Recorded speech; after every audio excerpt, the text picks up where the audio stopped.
Saudamos você com a graça e a paz do Senhor Jesus Cristo. Que Deus abençoe grandemente a tua vida e que hoje Ele possa fortalecer a tua fé, possa aproximar você dEle e dar a você condições de enfrentar aquilo que estamos vendo aí fora. Os dias são turbulentos, muitas coisas ruins estão acontecendo, mas com Deus tudo é possível. Paulo disse: tudo posso naquele que me fortalece. A especial saudação da igreja sede para a igreja que se encontra em Moçambique. Agora estão nossos queridos irmãos reunidos para assistir à programação. Um grande abraço a todos, uma saudação cristã a cada um de vocês. Que Deus abençoe a vida de cada um. Nós vamos hoje não estudar profecias, mas eu quero só deixar alguns recados. Esses são mais para despertar e para confirmar a fé daqueles que já vêm acompanhando as mensagens. Eu faço menção específica a duas notícias. Filhinha, pega o computador do papi ali, por favor. Duas notícias que confirmam aquilo que nós viemos estudando e elas serão encaminhadas no grupo do WhatsApp. Então, quem está no grupo vai receber o link das notícias. Você que não está, entre em contato, peça para estar. O número de WhatsApp é 41 99509 8425. Ia compartilhar com vocês duas notícias. A primeira foi dada no dia 10 de fevereiro, no estado de São Paulo. E o título da matéria já diz tudo, vai em linha com aquilo que nós já vínhamos estudando. Diz assim: o Planalto vê Igreja Católica como potencial opositora. Já estudamos isso aqui? Várias vezes, não é verdade? E aqui diz assim: o Palácio do Planalto quer conter o que considera um avanço da Igreja Católica na liderança da oposição ao governo Jair Bolsonaro, no vácuo da derrota e perda de protagonismo dos partidos de esquerda. Na avaliação da equipe do presidente, a Igreja é uma tradicional aliada do PT e está se articulando para influenciar debates antes protagonizados pelo partido no interior do país e nas periferias. O alerta ao governo veio de informes da Agência Brasileira de Inteligência, ABIN, e dos comandos militares. Os informes relatam recentes encontros de cardeais brasileiros com o Papa Francisco no Vaticano para discutir a realização do Sínodo sobre a Amazônia, que reunirá em outubro bispos de todos os continentes. Durante 23 dias, o Vaticano vai discutir a situação da Amazônia. O que eles têm a ver com a Amazônia, né? Faço um parênteses aqui. O Vaticano vai discutir a situação da Amazônia e tratar de temas considerados pelo governo brasileiro como uma agenda de esquerda. O debate irá abordar a situação de povos indígenas, mudanças climáticas provocadas por desmatamento e quilombolas. A igreja não tem o propósito de pregar o evangelho? Por que eles estão se metendo aqui, né? Então, enfim, só para... Aí, dito pelo Gabinete de Segurança... Vamos lá, eu vou falar agora o que foi dito pelo general Augusto Heleno. Estamos preocupados e queremos neutralizar isso aí, disse o ministro-chefe do Gabinete de Segurança Institucional, GSI, Augusto Heleno, que comanda a contraofensiva. Mais à frente diz: achamos que isso é interferência em assunto interno do Brasil. Bom, tratando-se do Vaticano, não é nenhuma novidade. A mesma pauta aparece na revista Veja, também estamos mandando aí para vocês, só que aí a matéria é mais resumida. E outra notícia que vai em linha com outra coisa que estivemos compartilhando, em particular com a Igreja Sede exatamente na semana passada aqui, que é sobre indisponibilidade de bens. Alguém se lembra da gente ter falado sobre isso na semana passada? Falamos, né? A notícia vem do site do Senado brasileiro. O título da matéria é: bloqueio imediato de bens de terroristas é aprovado em comissões e segue ao plenário. que isso significa na prática? O PL 703/2019 busca dificultar todas as operações bancárias de suspeitos ou de envolvidos com atividades terroristas. O objetivo é agilizar o bloqueio dos bens, desde valores e fundos até serviços, financeiros ou não, e identificar empresas e pessoas associadas a este crime ou à proliferação de armas de destruição em massa. O texto também obriga o governo brasileiro a informar ao Conselho de Segurança da ONU sobre medidas adotadas por juízes relacionadas a estes bloqueios. Caso seja necessário, o auxílio direto judicial poderá ser usado para ajudar autoridades estrangeiras a obter medidas cautelares ou provas para investigações criminais em curso relacionadas ao financiamento do terrorismo em outros países. Adianto aos irmãos, não se enganem. O próximo passo será enquadrar as ações de grupos ditos fundamentalistas, entenda-se, aqueles que têm a Bíblia como regra de fé e prática, enquadrar tais ações como terrorismo ou práticas do gênero. Como estamos vendo há pouco, ser enquadrado a questão da homofobia como racismo, uma coisa assim, né? Estava vendo essa semana até. Então, é meramente você fazer um ajuste, e aí todo o paramento jurídico que já estava preparado agora passa a servir para nós. Então, na prática, o que essa lei diz? Antigamente, segundo a lei aprovada lá no governo Dilma Rousseff, somente após um processo judicial poderia-se bloquear os bens de uma pessoa suspeita. Agora, segundo o interesse da ONU, que foi empurrado goela abaixo aqui no nosso país, o Brasil tinha até fevereiro, esse mês, para aprovar uma medida de cooperação internacional, na qual, se alguém for suspeito de uma atividade como essa, bloqueia imediatamente. O quê? Bloqueia contas bancárias, aplicações, ativos, fundos, enfim, a pessoa fica com os bens totalmente indisponibilizados. Antigamente demoraria um tempo para isso acontecer. Agora, com essa mudança na legislação, isso acontece de forma imediata, né? E não só com a pessoa.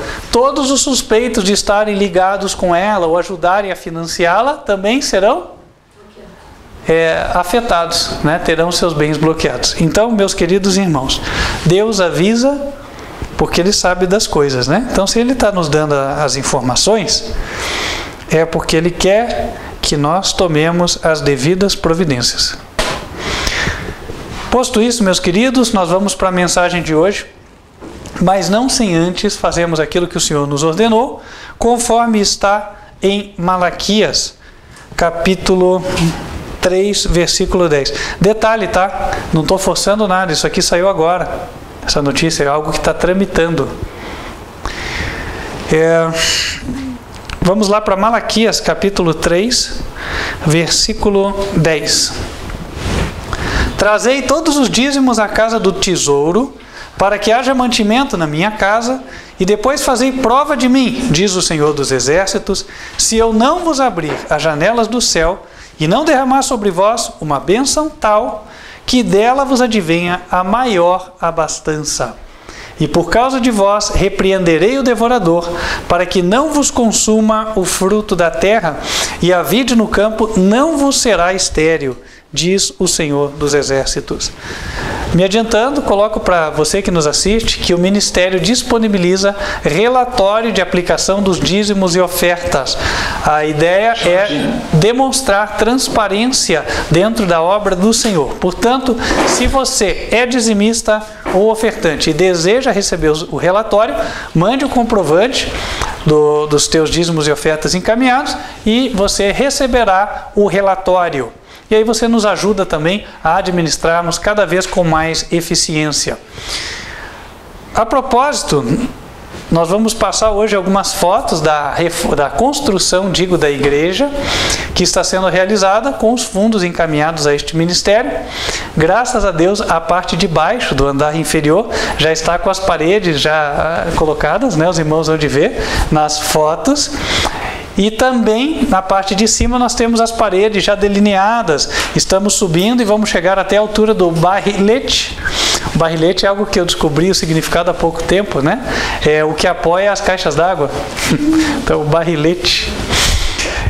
Então, graças a Deus, a estrutura da igreja já é visível. Então, vamos orando, que Deus possa continuar abençoando em nome de Jesus. Amém? Além disso, ontem também ordenamos a fabricação de mais folhetos. Teremos o folheto sobre o ano do jubileu. Estará disponível. Peço orações para que fique pronto antes do acampamento. E aí todos já terão condições de levar. E além disso temos vários outros títulos. Aqui a gente tem um lequezinho. Vou mostrar para você todos esses materiais, não tem custo. Para quem quer fazer o evangelismo, basta entrar em contato e solicitar. Se você estiver próximo de nós, venha buscar. Se estiver longe, vai pagar só o correio, tá? Então tá aqui, é um lequezinho de vários títulos. E esses materiais já estão ficando disponíveis em outros idiomas. Então atenção você que conhece pessoas de outros países ou que estão em outros países, de fala hispana, espanhol, inglesa, francesa, italiana. Então entre em contato conosco e nós temos como passar alguma coisa para você evangelizar. O evangelismo também pode ser feito pelo WhatsApp, portanto, participe do grupo e aí você vai receber as mensagens e pode compartilhar também. Nós vamos nos colocar em pé. Aqueles que estão preparados poderão daí fazer a sua devolução, enquanto nós estivermos louvando ao Senhor. Amém? Então vamos nos colocar em pé.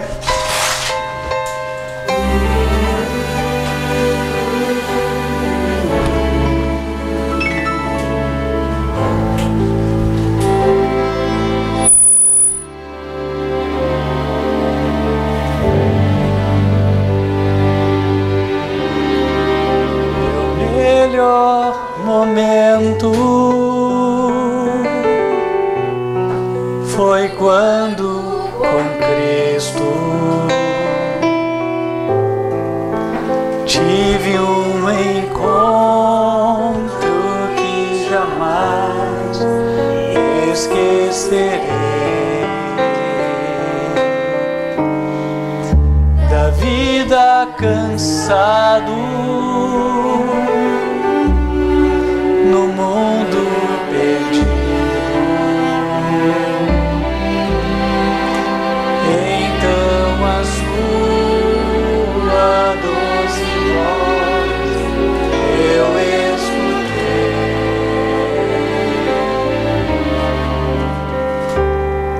Com tanto amor me chamou, amor que eu jamais fiz por merecer, quando ele me disse assim: vinde a mim, se estás cansado, eu te aliviarei.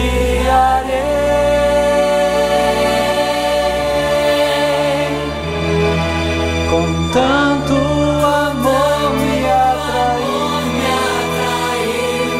com tanto amor que eu não resisti, chorando minha vida a Ele entreguei. Meu melhor momento foi quando o encontrei. Meu melhor momento. Vamos nos colocar de joelhos e falar com Deus.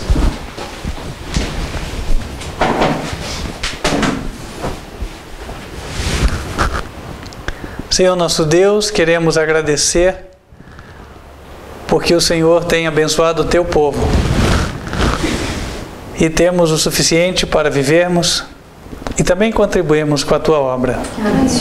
Pedimos a Deus que o Senhor venha continuar abrindo as portas para aqueles que Te amam, a fim de que eles tenham o suficiente.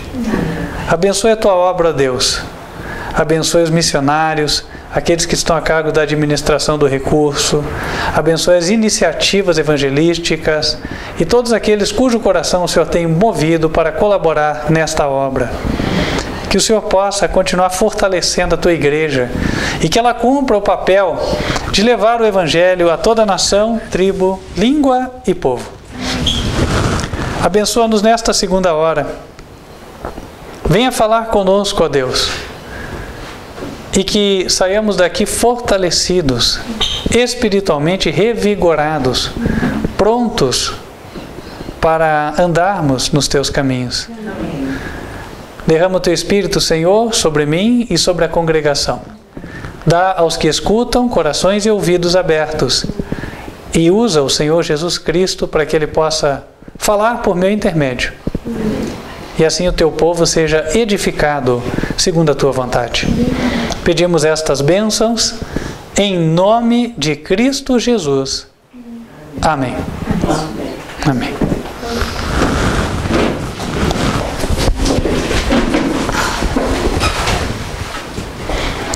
Recebi aqui um recado, que diz que depois da lei contra a homofobia, pelo menos aqui no Brasil, os pastores estarão proibidos de pregar contra. Irmãos, nem sempre poderemos pregar com liberdade. Essa é a verdade. Cedo ou tarde, a liberdade será cortada. Mas isso não nos deve desencorajar. Antes, nos deve motivar a fazer o que podemos agora. Porque em breve chega a noite, onde é mais difícil trabalhar. Então, façamos o nosso máximo. Eu comentava com os irmãos aqui, usem tudo que estiver à vossa disposição para levar essa palavra avante. O tema de hoje, meus irmãos, ele fala sobre o encontro com o Filho de Deus. Eu não estou usando o termo mais comum, o encontro com Jesus, por quê? Acredito que ele está um pouco banalizado. Mas o encontro com o Filho de Deus, ele remete ao que queremos tratar agora. Especificamente, antes dos servos de Deus se engajarem nas missões que ele lhes deu, o Senhor proveu para eles um encontro com o Salvador. Mas não foi um encontro qualquer. E foi um encontro que permitiu às pessoas visualizarem algo específico. De modo que essas pessoas não iam falar mais o nome de Jesus de forma leviana, mas sim trariam na sua experiência o resultado de uma ação profunda do Espírito de Deus nos seus corações. Nós convidamos todos para abrirem as Bíblias no livro de Daniel, capítulo 10. Nós vamos falar do encontro de 4 importantes personagens da história sagrada com o Senhor Jesus Cristo. Daniel capítulo 10 mostra uma ocasião na qual o anjo determinou-se ou comissionou Daniel para transmitir revelações importantes. No versículo 12, o anjo diz a ele: não temas, Daniel, porque desde o primeiro dia em que aplicaste o teu coração a compreender e a humilhar-te perante o teu Deus, são ouvidas as tuas palavras. E eu vim por causa das tuas palavras. Versículo 14. Agora vim para fazer-te entender o que há de acontecer ao teu povo nos últimos dias, porque a visão é ainda para muitos dias. Daniel recebeu um encargo como talvez ninguém mais. Ele foi o vaso escolhido por Deus para entregar ao mundo a revelação das profecias sobre o que ia acontecer nos últimos dias, sobre o que o povo de Deus ia enfrentar nos últimos dias, sobre os enganos dos últimos dias. Mas antes dele poder ser este vaso, ele teve um encontro relatado no mesmo capítulo a partir do versículo 4. E no dia 24 do primeiro mês, eu estava à borda do grande rio Edequel, e levantei os meus olhos e olhei, e vi um homem vestido de linho, e os seus lombos cingidos com ouro fino de Ufaz. E o seu rosto era como turquesa, o seu corpo era como turquesa, o seu rosto parecia um relâmpago, os seus olhos como tochas de fogo, e os seus braços e os seus pés como cor de bronze assacalado. E a voz das suas palavras como a voz de uma multidão. E só eu, Daniel, vi aquela visão. Os homens que estavam comigo não a viram. Versículo 8. Fiquei, pois, eu só, e vi esta grande visão, e não ficou força em mim, e transmudou-se em mim a minha força em desmaio, e não retive força alguma. Contudo, ouvi a voz das suas palavras, e, ouvindo a voz das suas palavras, eu caí com o meu rosto em terra, profundamente adormecido. O encontro com Jesus, no caso de Daniel, não foi o atender o apelo na igreja. Não foi o ouvir falar, foi o vê-lo. Mas não foi vê-lo na cruz. Foi vê-lo na sua condição de soberano do céu, príncipe do exército do Senhor, o Filho de Deus. E aí vem o tema: o encontro com o Filho de Deus.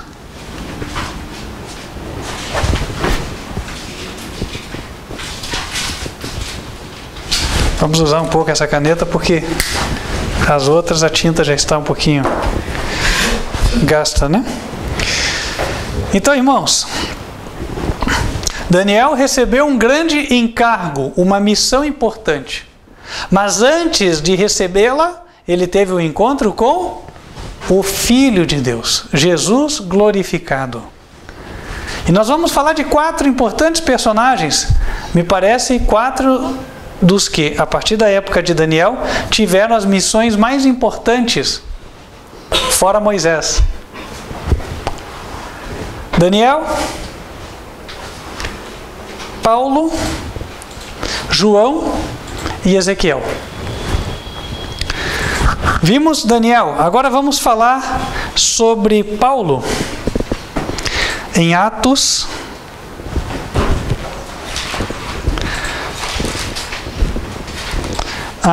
capítulo 9.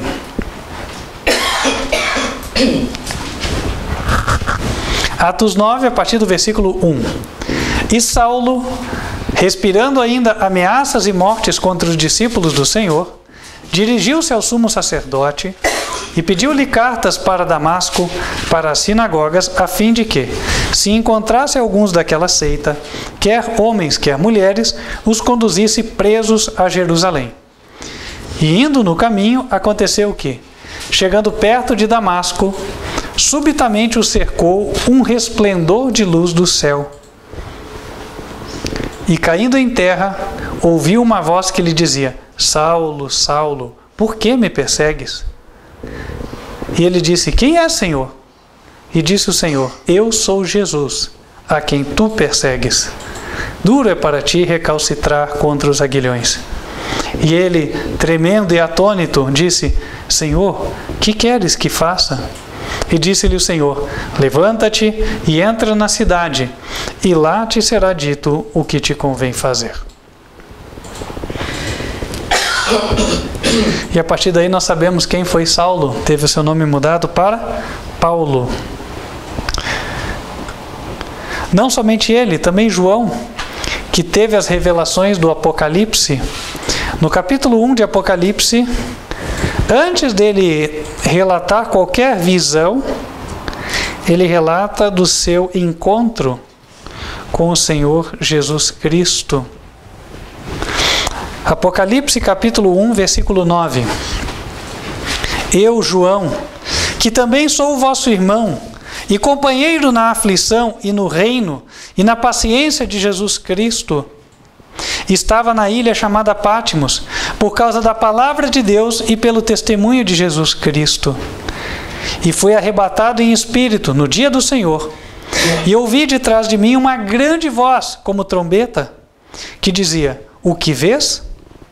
Escreve-o num livro e envia-o às 7 igrejas. Versículo 12. E virei-me para ver quem falava comigo. E virando-me, vi 7 castiçais de ouro, e no meio dos 7 castiçais, um semelhante ao Filho do Homem, vestido até aos pés de uma veste comprida e cingido pelo peito com um cinto de ouro. E a sua cabeça e cabelos eram brancos como a lã, como a neve, e os olhos como chama de fogo. E os seus pés, semelhantes a latão reluzente, como se tivesse sido refinado numa fornalha, e a sua voz como a voz de muitas águas. E ele tinha na sua destra 7 estrelas, e da sua boca saía uma aguda espada de 2 fios, e o seu rosto era como o sol, quando na sua força resplandece.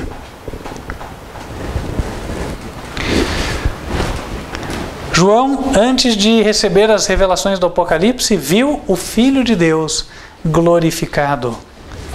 E somente após ter a visão, aí sim, era ele o vaso preparado. Vejam como isso se repete. Nós já lemos a história de 3 personagens e sempre a mesma coisa. Agora nós vamos para Ezequiel.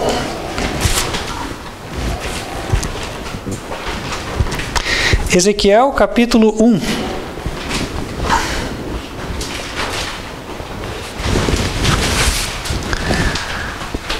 Um homem que também foi grandemente usado por Deus. Versículo 3. Veio expressamente a palavra do Senhor a Ezequiel, filho de Buzi, o sacerdote, na terra dos caldeus, junto ao rio Quebar, e ali esteve sobre ele a mão do Senhor. Olhei, e eis que um vento tempestuoso vinha do norte, e uma grande nuvem, com um fogo a revolver-se, e um resplendor ao redor dela, e no meio uma coisa como cor de âmbar, que saía dentre o fogo. E do meio dela saía a semelhança de 4 criaturas viventes, e esta era a sua aparência, tinham a semelhança de um homem, e cada uma tinha 4 rostos, como também cada um deles 4 asas. E os seus pés eram pés direitos, as plantas dos pés como a planta do pé de uma bezerra, e luziam como a cor de cobre polido. E tinham mãos de homem debaixo das suas asas, aos 4 lados. E assim todos 4 tinham seus rostos e suas asas.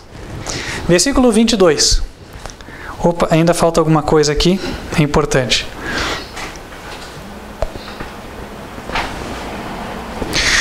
Versículo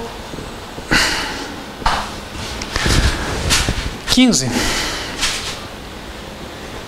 Não, 13, perdão. E quanto à semelhança dos animais, o seu parecer era como brasas de fogo ardentes, como uma aparência de tochas. O fogo corria por entre os animais, e o fogo resplandecia, e do fogo saíam relâmpagos. E os animais corriam e tornavam a semelhança dos relâmpagos. E vi os animais, e eis que havia uma roda na terra, junto aos animais, para cada um dos seus 4 rostos.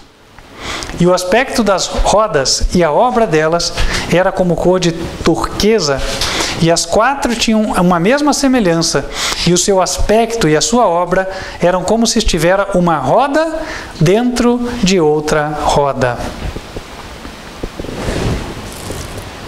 Versículo 19. E andavam os animais.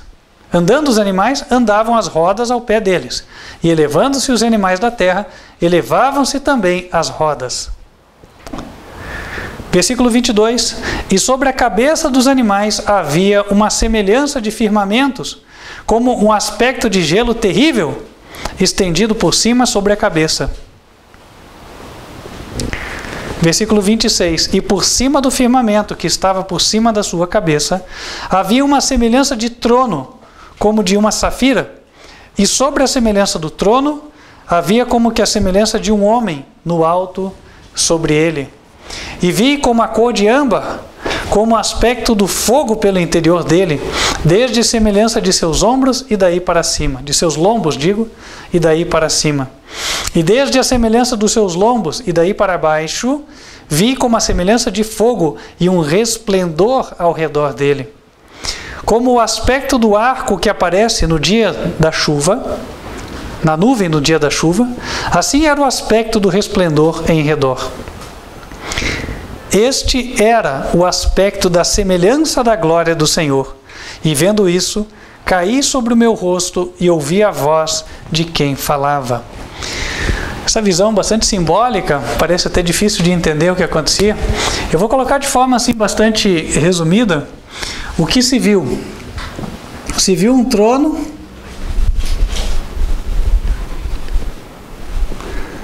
alguém assentado sobre ele.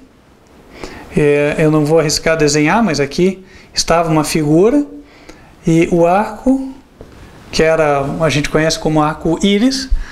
Esse trono estava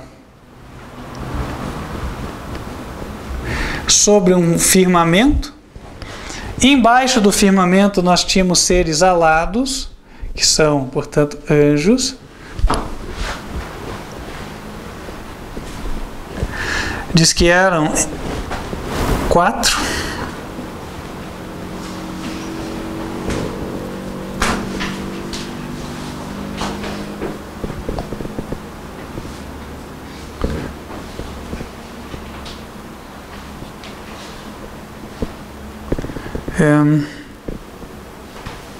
As asas aqui se confundindo, né, entre eles. Aqui. E embaixo deles haviam rodas.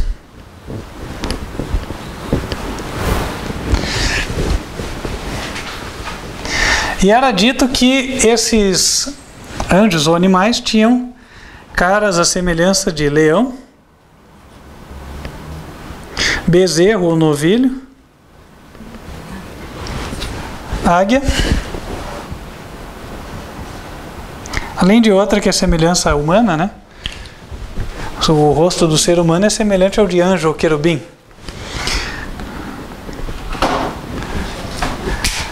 Nessa visão ele viu o séquito, ou seja, os anjos que levam o trono, e aqui estava o Filho de Deus glorificado. Note que não diz era Deus, diz que o aspecto, versículo 28, o aspecto da semelhança da glória do Senhor. Quem é que reflete a glória de Deus? Jesus. Ezequiel viu o Filho de Deus glorificado. Tem um detalhe assim adicional. Essa visão não é algo assim jamais visto por Ezequiel, totalmente incompreensível. Pelo contrário. Na verdade, essa visão para Ezequiel deveria ser muito familiar. Por quê? Ezequiel era da linhagem sacerdotal. Isso significa que ele trabalhava no santuário de Deus enquanto não foi levado cativo para a Babilônia. Ocorre que no santuário, que naquela época ainda era aquele templo construído por Salomão, haviam 10 estruturas semelhantes a essa que ele viu na visão. Elas eram 10 pias de cobre. Elas estão relatadas no livro de 1 Reis, capítulo 7. Eu convido para os irmãos a abrirem lá.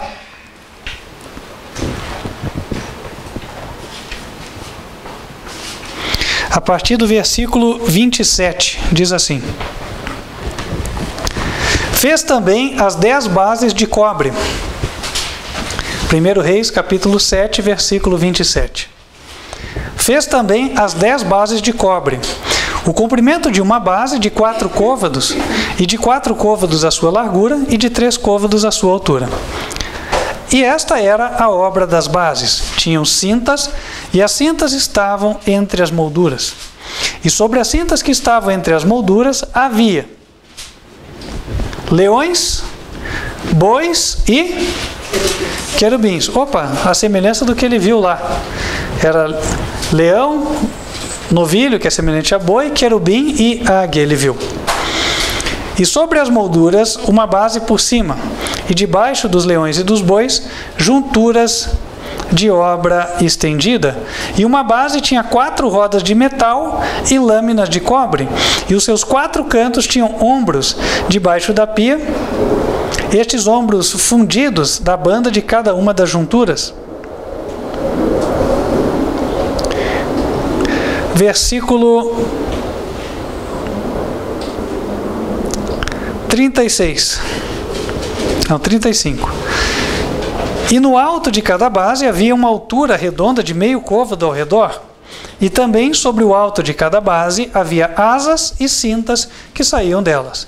E nas pranchas das suas asas e nas suas cintas lavrou querubins, leões e palmas, segundo o vazio de cada uma, e junturas ao redor.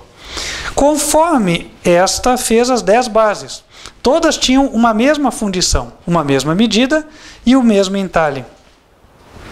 Também fez 10 pias de cobre, em cada pia cabiam, etc., 40 batos lá. Mais à frente, sobre cada uma das 10 bases estava uma pia. E pôs 5 bases à direita da casa e 5 à esquerda da casa.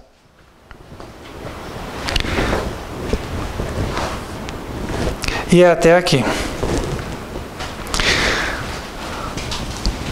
Flávio Joséfo chega a dizer, que é o historiador judeu, que essas peças todas, quando eram juntadas, ou seja, as rodas embaixo, tentar montar aqui, né? Rodas embaixo, bases em cima das rodas, ombros e asas aqui saindo pelas bases. Aí uma cinta, um arco aqui, e por cima dele a pia, encaixada aqui. Tudo isso feito de cobre. Só colocar aqui para dar uma ideia de que é uma roda, né? Sim. Pronto. Todo esse conjunto, quando estava encaixado, ele parecia que era uma peça só. Você praticamente não via emenda no conjunto. E há um ensino espiritual, o qual os sacerdotes já deveriam conhecer. Note que tem uma sequência. Aqui em cima essa pia carrega o quê? Água, certo?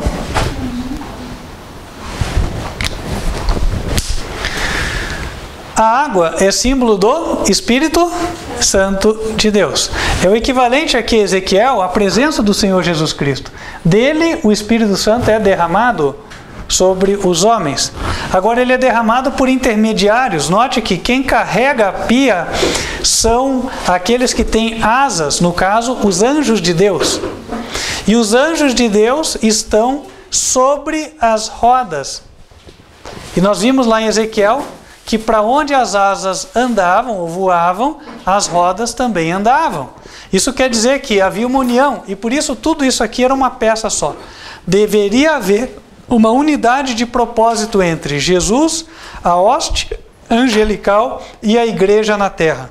Então aqui nós temos Jesus como Filho de Deus,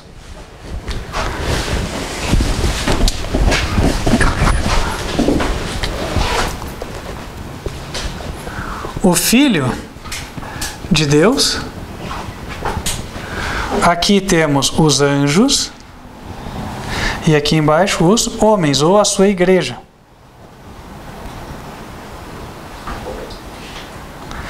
Tudo tem que andar em perfeita harmonia. Na igreja verdadeira, Jesus dá as ordens, elas são transmitidas por meio dos anjos, e a igreja segue fielmente a vontade do Senhor.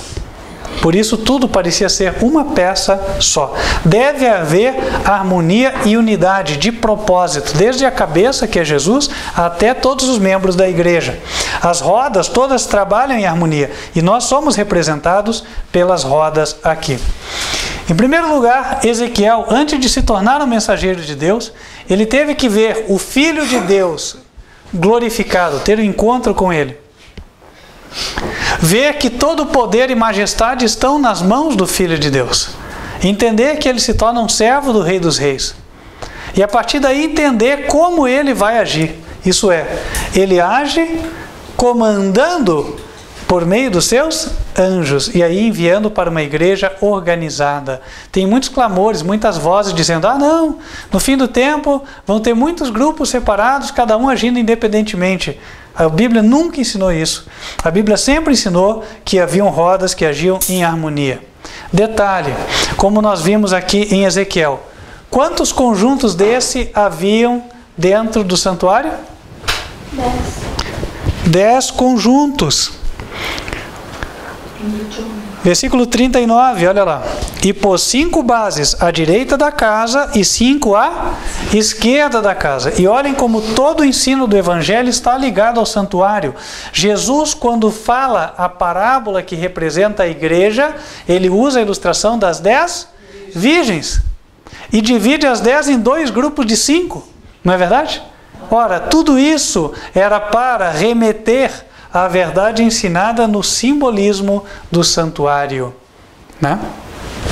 Outro detalhe, todo esse conjunto aqui ele era feito de cobre ou bronze. O bronze ou cobre, antigamente, era feito da mistura de 2 metais. O bronze, digo, né? O bronze era feito da mistura de 2 metais. Ferro e outro cobre. Então como é que se fazia? Você batia, você tinha que esquentar e aí tinha que bater. E na medida em que você esquentava ambos e batia, eles iam se fundindo. E aí você tinha um novo metal. Então era uma técnica usada antigamente para forjar metal, né? Algumas técnicas antigas são usadas até hoje. Existem fundições de metal. Então, fusão a quente, né, e sob pressão. Existe até hoje essa técnica, é usada para se produzir vários materiais. Mas ela transmite aqui um significado espiritual que era: isso aqui sendo produzido na base da marretada, vamos dizer assim, ou da pancada, como diríamos hoje, representa um corpo que sofre para ficar como deve ficar. Então, para ficar como deve ficar e poder ser trabalhado e servir dentro do santuário, esse material teve de sofrer muitos golpes. Isso representa os golpes que Deus dá no nosso eu, para nós servirmos na igreja. Para nós fazermos a parte das rodas, nós temos que sofrer muitas decepções com respeito às nossas expectativas. Então o nosso eu vai ser abatido seguidas vezes. E isso faz parte do processo de Deus. Agora, o fato de a peça toda, que representa desde o Filho de Deus, os anjos e a igreja, toda a peça ser do mesmo material, demonstra que não somos apenas nós que sofremos. Os anjos se entristecem também, ao ter que lidar com o pecado, ao ver tudo o que acontece, ao ter que enfrentar os demônios, no tentar salvar as nossas almas. E o próprio Filho de Deus, Jesus disse: tudo aquilo que fizestes a um dos meus pequeninos, a mim o fizestes. O profeta Ezequiel, quando enxergou Jesus glorificado, ele tinha que entender que nessa unidade, nesse sofrimento que a igreja passa, tudo estava ali o propósito divino. E que se ele quisesse se tornar um instrumento nas mãos de Deus, ele teria que cooperar dentro dessa ordem de coisas. E reconhecer, crer, confiar na guia do Filho de Deus. Mas ele não foi o único, irmãos. Nós vamos vendo que ao longo da Bíblia isso sempre acontece. Quando alguém vai ser usado por uma obra especial, ele tem um encontro com Deus. Poderia citar Moisés, esse eu não vou ler, mas está em Êxodo, capítulo 7, se eu não me engano. Não, é capítulo 4, 3, capítulo 3. Moisés viu a sarça ardente, e quem é que estava na sarça? O Filho de Deus. Então, antes dele cumprir a sua missão, teve um encontro com o Filho de Deus. E por fim, irmãos, aonde queria chegar? Em Isaías. Vamos para Isaías capítulo 6. Isaías capítulo 6.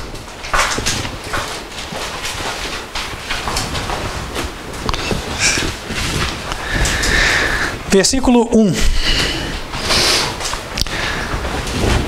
Isaías 6, versículo 1.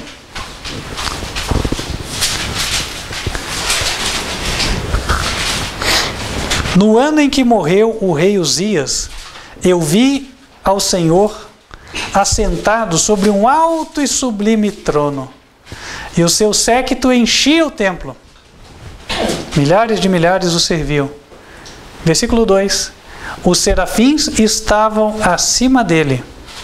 Cada um tinha 6 asas.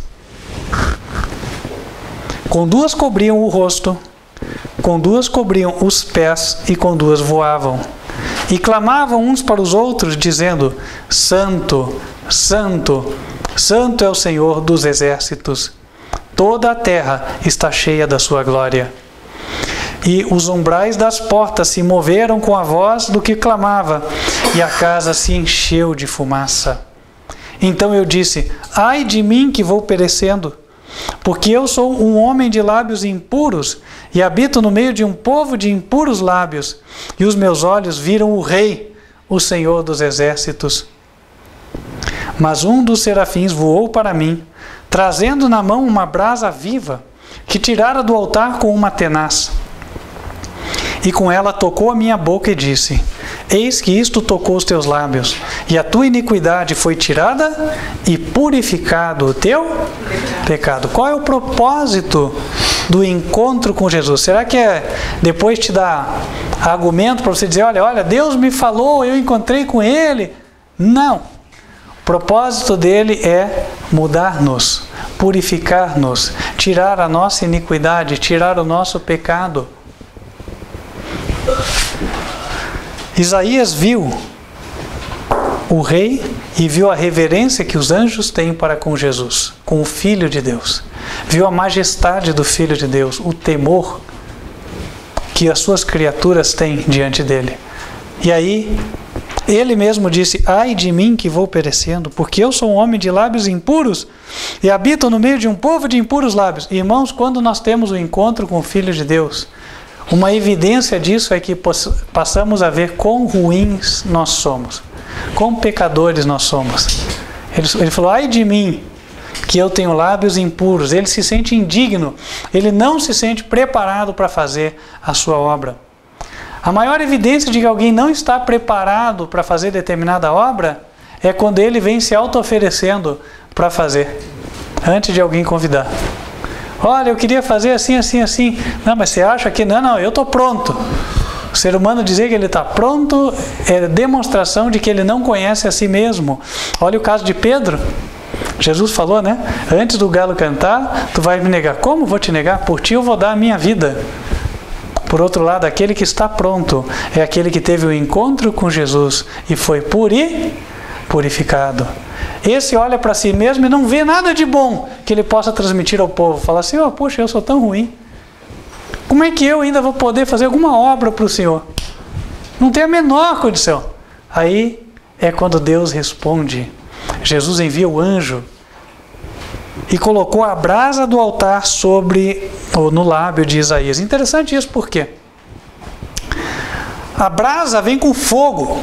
O fogo é uma coisa que queima. Mas daí quando ele toca, ele fala: olha, eu tirei a sua iniquidade. Passar pelo fogo não é bom. Mas existem 2 formas de passar. Uma é a fornalha da aflição, essa da vida. Às vezes, por consequência até de hábitos nossos errôneos, por consequência de decisões erradas, nós acabamos colhendo consequências também. E aí sofremos com isso. Mas aprendemos. Então aprendemos por meio da fornalha da aflição. Mas tem uma outra forma de aprender, que é aos pés do Filho de Deus. Que é quando eu me achego até Ele, quando eu tenho a visão da majestade de Jesus, e eu entendo que não sou nada, e aí peço a Deus: Senhor, tem misericórdia de mim. O fogo me purifica, mas é um fogo diferente. É a brasa do altar. A brasa do altar tocou os lábios de Isaías. E agora ele disse: a tua iniquidade foi tirada, o teu pecado foi tirado. E você está preparado. Ora, depois que o próprio céu diz que você está preparado, no versículo 8, Isaías ouviu a voz do Senhor que dizia: a quem enviarei? E quem há de ir por nós? Então disse eu: eis-me aqui, envia-me a mim. Senhor, se o Senhor quiser, estou à tua disposição. Essa deve ser a disposição de todo membro da igreja. Se o Senhor quiser, eis-me aqui. Eu não estou me auto-enviando, mas se o Senhor precisar e achar que eu estou em condições, amém, glória a Deus.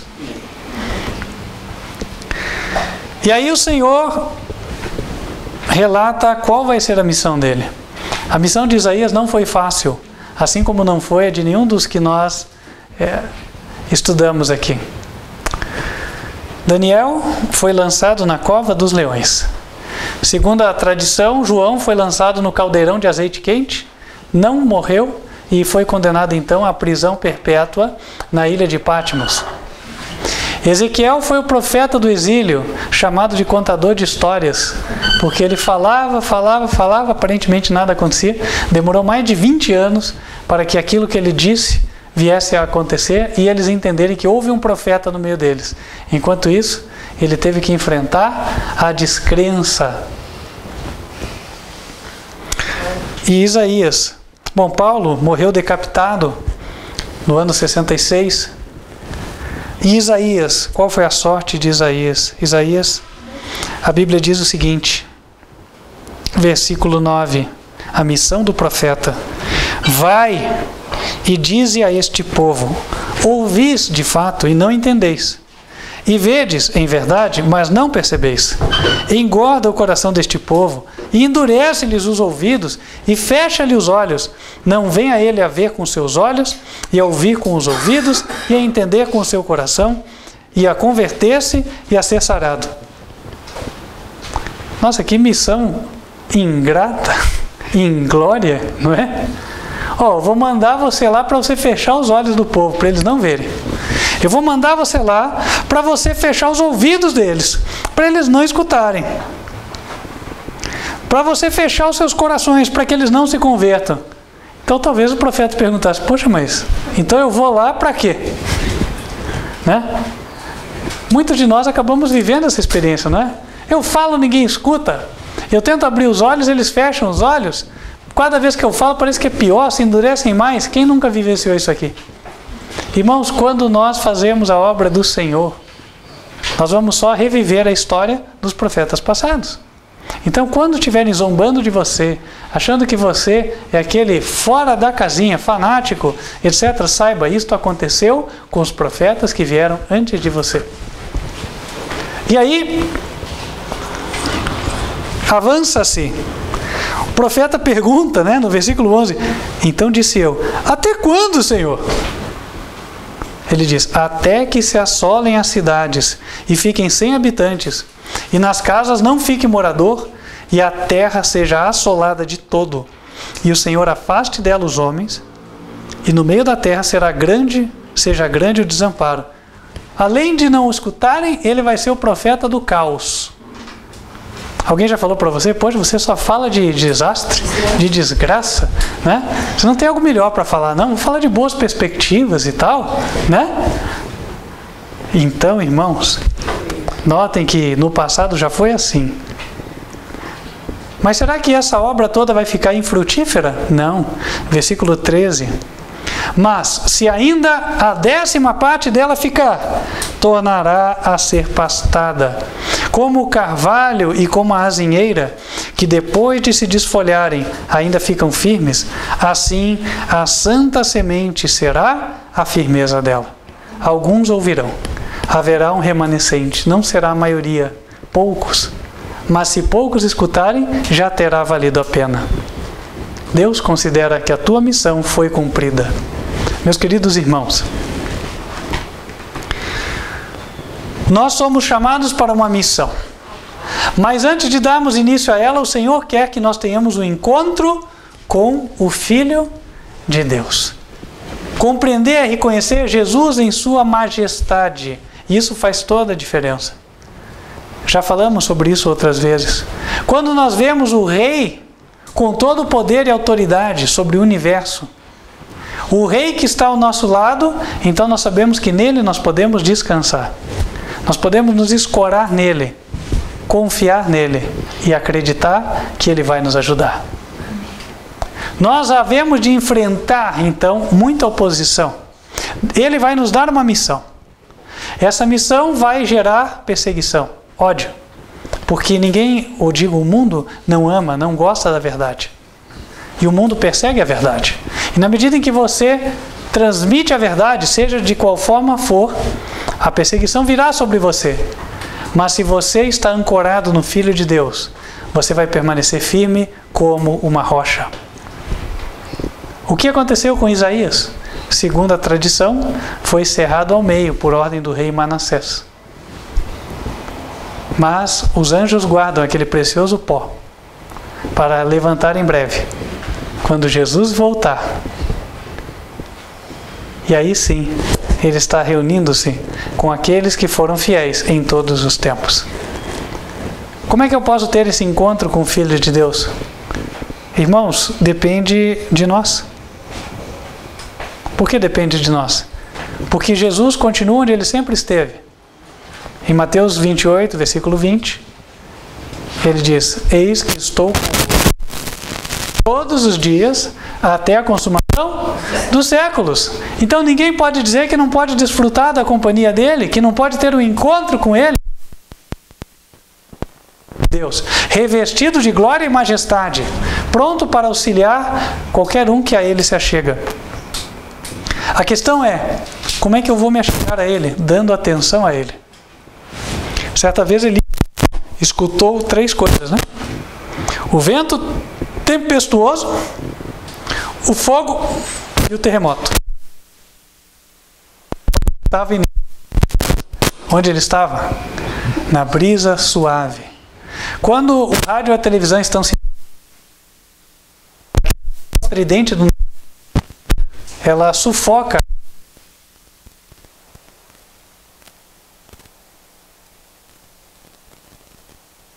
Tem ali, né?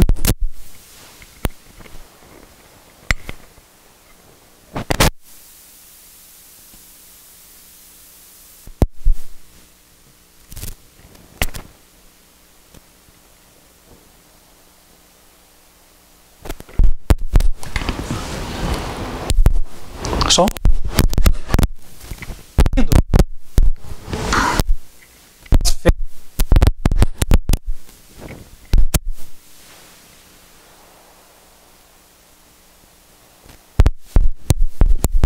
Ah, aqui o problema.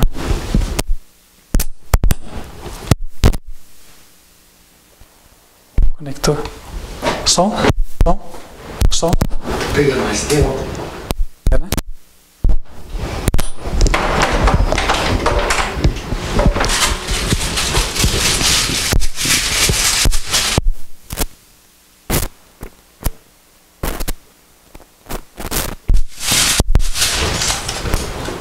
Som.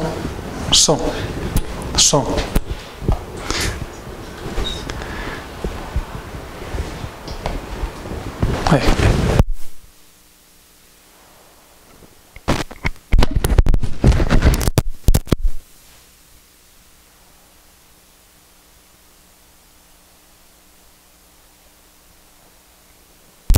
Isso. É problema no conector. Eu vou tentar segurar assim, que daí ele... Então, irmãos, se eu quero ter um encontro com o Filho de Deus, o Filho de Deus exige exclusividade do meu tempo, exclusividade na minha atenção. Nenhum desses profetas relata ter tido um encontro com ele distraído com 3 coisas ao mesmo tempo. Mandando um zap, escutando uma musiquinha aqui e ainda escutando o que os amigos estão falando aqui do lado. Não. Ou nós damos atenção exclusiva em algum momento a ele, né, ou realmente nós não vamos ter esse encontro. E esse encontro não é para que ele se torne o nosso servo, para nós dizermos a ele o que é que ele tem que fazer. É hora de nós enxergarmos ele como ele é, a majestade do céu. E aí ele vai nos dar as instruções. Precisamos aprender a ouvir dele. Esse é um privilégio de todo membro da igreja, ter o encontro com o Filho de Deus. E a partir daí receber a sua missão. Qual é a missão que Deus vai dar a cada um? Certamente, a missão que Ele vai dar a cada um é uma de tal forma que, somando-se o que todos vão fazer, vai se ver uma ação harmoniosa na igreja. A Bíblia diz em Ezequiel, capítulo 1, conforme nós já lemos, era uma roda dentro da outra roda, cada um no seu espaço, cada um no seu quadrado, tem obra para todos. Jesus, inclusive, chega a dizer, a seara é grande, mas são poucos os ceifeiros. Tem um mundo inteiro para ser divertido, irmãos. Então, qual é o dom que Deus te deu? Quais as habilidades Ele já te concedeu? Seja fruto do estudo, seja fruto da educação formal ou habilidades naturais. Use elas para o Senhor. Quando o Senhor, após Isaías ter tido um encontro, perguntou, quem enviarei? Ele disse, envia-me a mim. A missão será fácil? Não. Mas no poder de Jesus venceremos. Amém. Amém? Fica aqui o apelo. Quem gostaria de dizer ao Senhor, eis-me aqui, envia-me a mim. Ter um encontro com o Senhor Jesus. Lembrando a você que nos assiste, a característica daqueles que tiveram esse verdadeiro encontro está em Apocalipse 14, versículo 12. Aqui está a paciência dos santos. Aqui estão os que guardam os mandamentos de Deus e a fé de Jesus. Amém? Vamos nos colocar de joelhos e falar com Deus.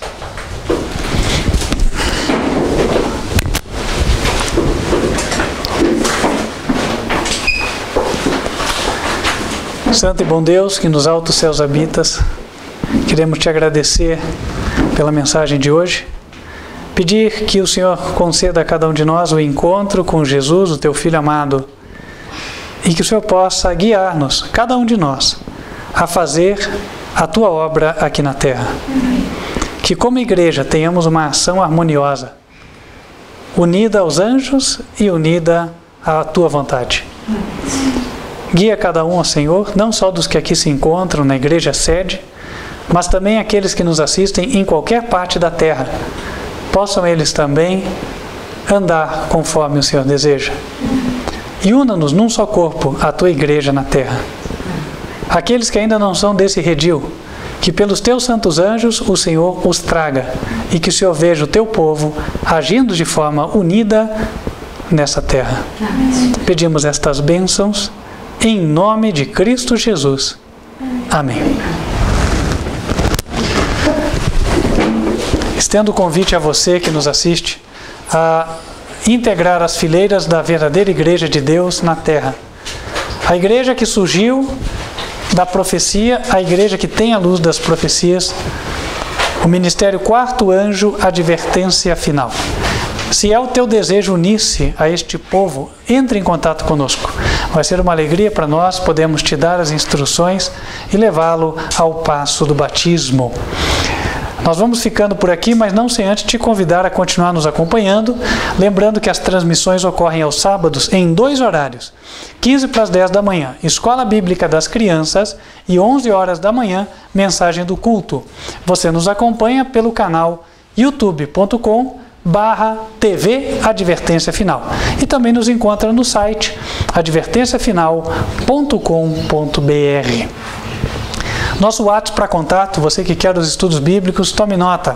DDD 41, número 99509-8425. Vamos fechar os olhos e invocar as bênçãos do Senhor sobre a tua vida antes de encerrarmos esta transmissão. Que o Senhor te abençoe e te guarde. Que o Senhor faça resplandecer o seu rosto sobre ti e de ti tenha misericórdia. Que o Senhor levante sobre ti o seu rosto e te dê a paz. Amém. Deus te abençoe e espero continuarmos estudando juntos nas próximas oportunidades. Até lá.